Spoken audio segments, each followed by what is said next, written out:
Hey everyone, hope you're having a good day. I'm on the way to an appointment and just got off the phone with someone. We were talking a little bit of strategy.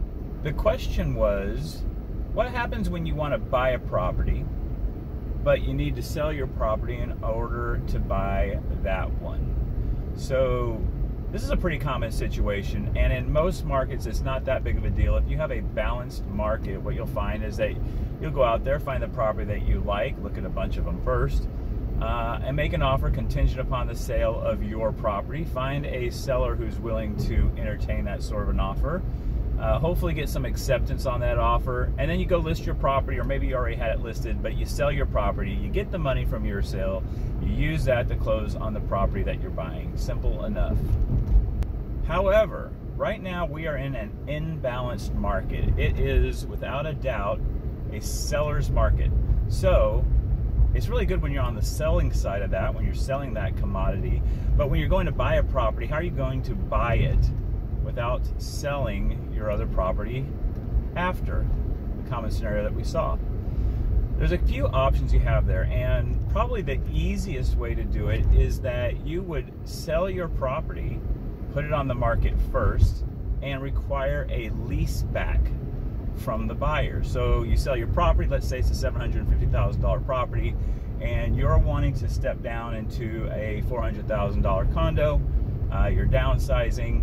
You got the cash in the property, but you don't have just the money laying around. Maybe your income is on a fixed income, so you're not qualifying for a loan. You have an asset, but you don't have the ability to get the loan. So you sell your property, you get a 6-month lease back, you negotiate that at the sale of your property, and then you stay in your property for 6 months with your big pile of cash. You go look for properties, you find something you want, you're now a cash buyer, which is what people want, and you're able to execute an offer on a property that you like. So that's a pretty simple way to do it, and that's something that a lot of people have to do these days. It's hard to find something in this market, and so to have to find something at just the right time can be a little bit tough.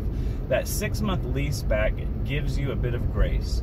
Now, there's also a really smart way to do it. Now, this works in a time like right now when we are in a really massively appreciating market. There's another thing that you can do, and that is go ahead and buy that property and buy it cash. How do you buy it cash? Well, if you own your current property and you're stepping down, just get a home equity line of credit. That now makes you a cash buyer. It's already secured. It's a much easier process than getting a brand new mortgage, because you already have the home and you're just getting a mortgage out on the home that you already own. So the banks are going to be pretty easy to deal with on that. You get your home equity line of credit, you go buy your property. There's nothing wrong with owning multiple pieces of real estate in an inclining market. In fact, it's a pretty good idea. So now you buy your property, you get your home equity line of credit, you go in, you move in, and then you get your property ready to sell.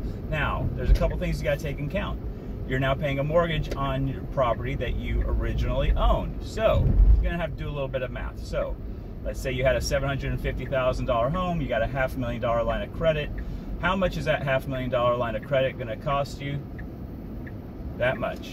Okay, so now you got your home equity line of credit. How much is the market going up? You got that $750,000 home. Right now it's going up over 20%, but for math, we're going to make it easy. Let's say your market is appreciating 15%. That is how much a year? And we're going to divide that by 2, because in this scenario we held the property for 6 months, so divided by 2 equals, and then from that we subtract the 6 months home equity line of credit mortgage payment that you had, and that equals profit of, and that is how you can make some money in real estate. Again, if you're in an appreciating market like we have right now, there's nothing wrong with owning 2 pieces of real estate. It's probably a pretty good idea. And that is how you do that.